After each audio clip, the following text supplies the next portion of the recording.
সত্যি কলকাতার রাস্তায় বৃষ্টির মধ্যে বেরিয়ে পড়ার কিন্তু একটা আলাদাই মজা আছে। ভীষণ বাজ পড়ছিল, ওপরে আওয়াজ পাচ্ছিলাম, এত মেঘ ডাকছিল, আমরা চুপটি করে ভয় ভয় কিন্তু গাড়িটা চালিয়ে যাচ্ছিলাম। এটা একটা সত্যি আলাদা রোমাঞ্চ ছিল। ফাঁকা ফাঁকা রাস্তায় যাব বলে ঠিক করেছিলাম রাজারহাটের নিউ টাউনেই ড্রাইভ করব। বেশ একটু লম্বা ড্রাইভও হয়ে যাবে। একটু পরেই নিউ টাউন বাস স্ট্যান্ডটা ক্রস করে আমরা একদম নারকেল বাগানে এসে পৌঁছালাম। নারকেল বাগান কিন্তু চিনতে পারলাম মাথার উপরে এই সার্কুলার এই রেস্টুরেন্টটা দেখে, বিশ্ব বাংলা গেট।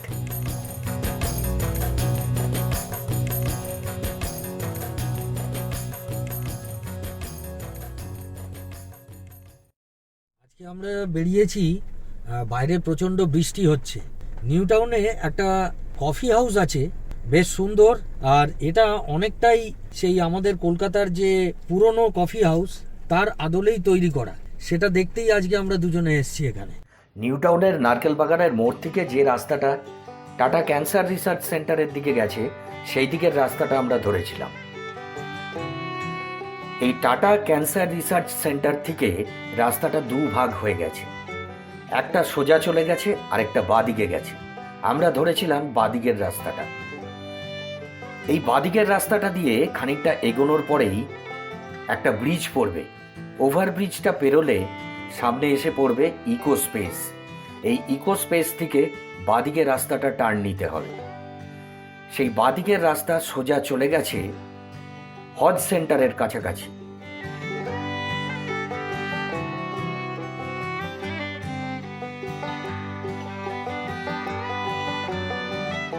ইকো স্পেস থেকে বাঁদিকের রাস্তাটায় চলে আসলেই একটু নজর রাখতে হবে, ডান দিকে পড়বে আলিয়া ইউনিভার্সিটি, তারপরে হজ কমিটির সেন্টার। এই হজ কমিটির সেন্টারটা পেরোনোর পরেই সামনে পড়বে একটা সিগন্যাল। এই ট্রাফিক সিগন্যাল থেকে মনে রাখতে হবে ডান দিকের রাস্তাটায় রাইট টার্ন নেওয়া যায় না। একটু এগিয়ে গিয়ে একটা ইউ টার্ন নিয়ে ছোট্ট, তারপরে এই রাস্তাটায় ঢুকে পড়তে হবে। আর এই রাস্তাটাই চলে গেছে সোজা নিউ টাউন কফি হাউসের কাছাকাছি। একটু এগোলেই সামনে চোখে পড়বে কিন্তু অ্যামিটি ইউনিভার্সিটি। আর এই অ্যামিটি ইউনিভার্সিটির জাস্ট অপোজিটেই আছে নিউ টাউন কফি হাউস।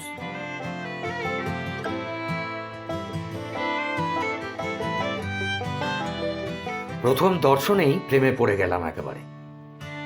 20 কাঠা জমির ওপরে ঝকঝকে সাদা বিল্ডিং।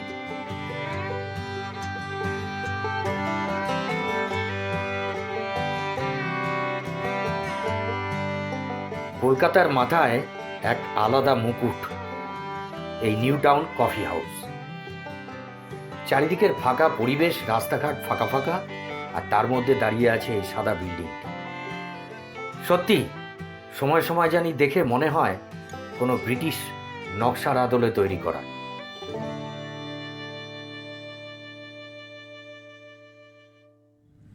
বেশ সুন্দর লাগছে কিন্তু এই গাছগুলো, বর্ষার ওয়েদার, আর খুব সুন্দর সুন্দর ফুল ধরে রয়েছে, বেশ ভালো লাগছে দেখতে।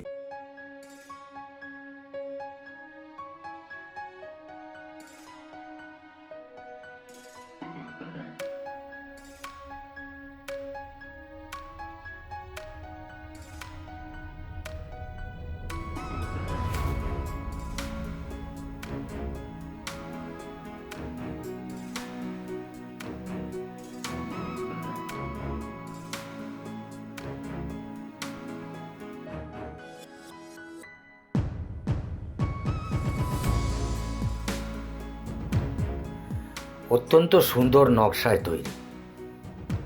আমি ওপরে দাঁড়িয়ে দেখছিলাম প্রতিটি আসবাবপত্র আর চেয়ার টেবিল এত সুন্দর করে সাজানো, সত্যি জায়গাটা মনে ধরে যায়।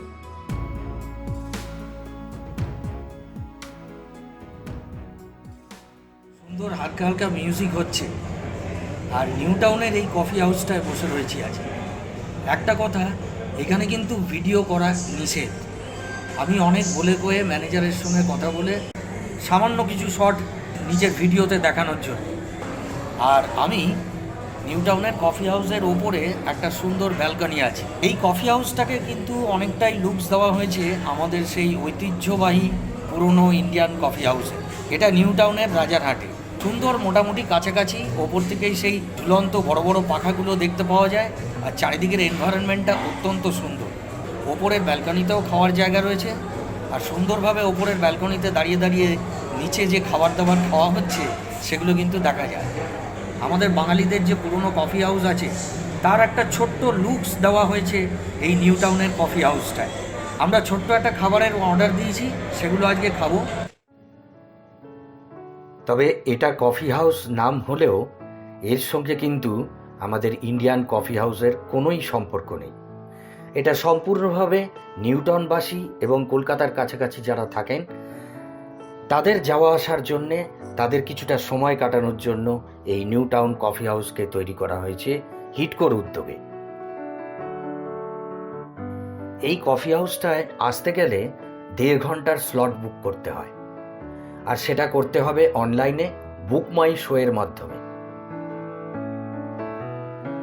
তাতে খরচ পড়বে 20 টাকা। এন্ট্রি ফি এখানে 20 টাকা খরচ করতে হবে আপনাকে ঢোকার জন্যে। তবে আমরা যেদিন গেছিলাম সেদিন ফাঁকা ফাঁকাই ছিল মোটামুটি।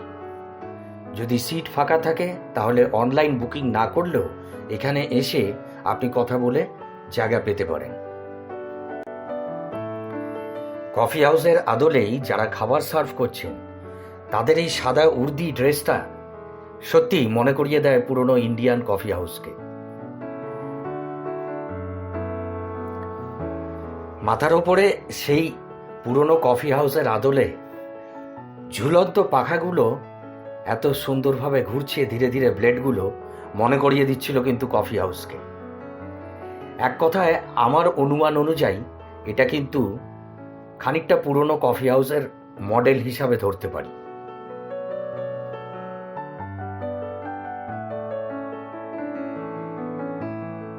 আমি ওপরটাতে গেছিলাম একটু ভিডিও শ্যুট করব বলে। সাধারণত নিচের জায়গা ভর্তি না হলে ওপরে কিন্তু বসার জায়গা হয় না। তবে কথা বলে আমি ওপরে যাওয়ার অনুমতি নিয়েছিলাম। খাবারের দাম মোটামুটি 20 টাকার থেকে শুরু, 180 টাকা অবধি শেষ। আর সময় খোলা থাকে 12টা থেকে সন্ধ্যে 7টা অবধি। সোমবার অবশ্যই বন্ধ থাকে। আর কফির দাম মাত্র 30 টাকা। বাটার টোস্ট আর অমলেট। পরিবেশও মোটামুটি ভালোই, আমার খুব ভালোই লেগেছে এখানকার খাবার দাবার। বাটার টোস্টটাও বেশ জমদার, একদম ফ্যান্টাস্টিক লাগলো। আর সঙ্গে অমলেট সস দিয়ে আর স্লাইস আর ওই কাপুচিনো কফিটার তো কোনো তুলনাই নেই।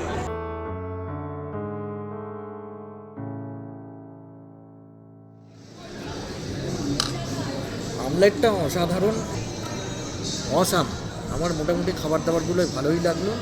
আর ফ্রেঞ্চ ফ্রাইটা, ছোট্ট ফ্রেঞ্চ ফ্রাই কিন্তু বেশ ভালো লাগলো।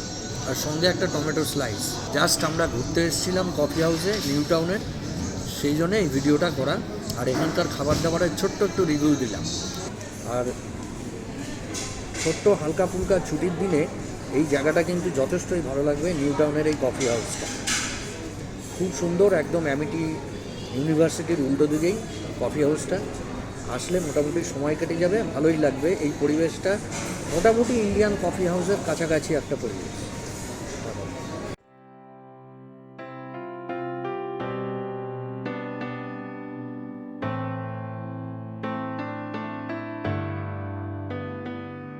একতলার কাছে নিচে কফি হাউসটার পাশেই রয়েছে একটা সুন্দর বুকস লাইব্রেরি। আপনারা ইচ্ছা করলেই ওই লাইব্রেরিটার থেকে নানা রকম বই খুঁজে উল্টে পাল্টে দেখতেই পারেন।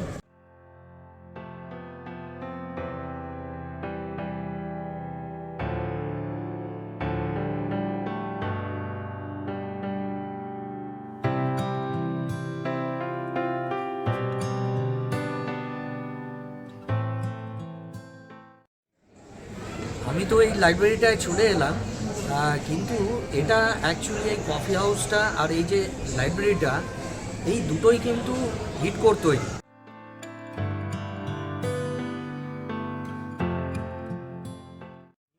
আমরা সকলেই জানি যে এনকেডিএ এবং হিটকোর আন্ডারে কন্ট্রোলে পড়ে। তো সেই হিটকোর থেকেই উদ্যোগ নিয়ে এই কফি হাউসটাকে তৈরি করা হয়েছে এখানকার লোকের সামান্য কিছু এন্টারটেনমেন্টের জন্য। এবং আমি এসে যা দেখতে পেলাম এটা কিন্তু ভালোই বেশ জমজমাট একটা জায়গা। আর এই কফি হাউসটার সঙ্গেই ছোট্ট একটা কর্নারে একটা ছোট্ট লাইব্রেরি রয়েছে। আর এই লাইব্রেরিটাকে কিন্তু বলা হচ্ছে স্মার্ট লাইব্রেরি। 3টে ডিভিশনে ডিভাইড রয়েছে এটা। একটা হচ্ছে জেনারেল, একটা হচ্ছে ডিপ, আরেকটা হচ্ছে কিডস।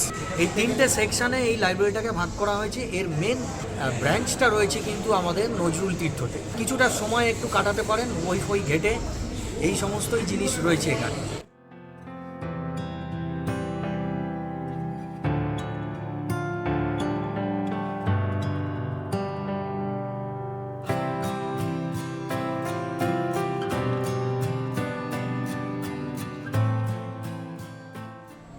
আরেকটা বড় যে জিনিসটা আমি জানতে পারলাম যে এইখানে লাইব্রেরিতে খালি আপনি বসে যে বই পড়তে পারবেন তাই নয়। এই লাইব্রেরিটার কিন্তু এখান থেকে আপনি বই লেন্ডিং করে নিতেও পারবেন। আর তার জন্যে খুব সামান্য একটা আপনাকে একটা মেম্বারশিপ চার্জ দিতে হবে। যে মেম্বারশিপটার চার্জ হচ্ছে, যদি ইন্ডিভিজুয়ালি কেউ বই নিতে চান তাহলে 1000 টাকা ইয়ারলি।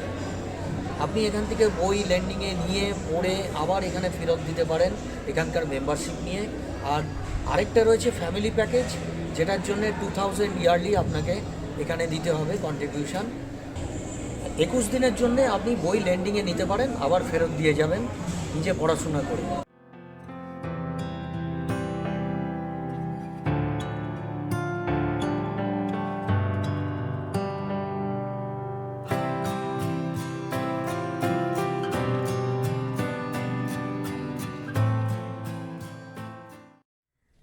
কোথাও খাওয়া দাওয়া করতে গেলে সবথেকে বড় চিন্তা যেটা লেগে যায়, গাড়িটা নিয়ে পার্কিং করব কোথায়। তাই এখানে কিন্তু দেখলাম গাড়ি পার্কিংয়ের খুব সুন্দর দারুণ ব্যবস্থা। পরপর গাড়িগুলো রাখা, কোনো ডিস্টারবেন্স নেই, কোনো পুলিশি উৎপাত নেই। আর এদের নিজস্বই পার্কিং এটা। আর একদম ফ্রি পার্কিং, কোনো রকম পয়সা কড়ি লাগবে না এখানে গাড়ি পার্কিং করতে গেলে। আপনারা যদি আসেন নিশ্চিন্তে এখানে গাড়ি পার্কিং করতে পারবেন।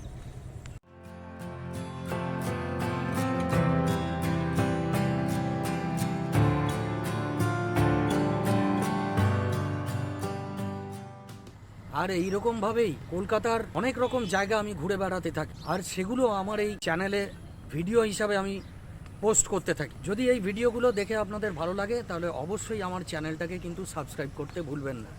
মনে রাখবেন, সাবস্ক্রাইব করার সময় বেল আইকনটা অবশ্যই ক্লিক করবেন। আর চ্যানেলটার নাম এক্সট্রিমলি কলকাতা। তবে টাটা আজকের এখান থেকে, দেখা হবে আবার নেক্সট ভিডিওতে অন্য কোনো ব্লগে অন্য কোনো জায়গায়। এই বর্ষার দিনে বৃষ্টির মধ্যে কফি হাউসটা ঘুরে গেলাম আমরা, দারুণ লাগলো। আজকের দিনটা ফ্যান্টাস্টিক কাটলো।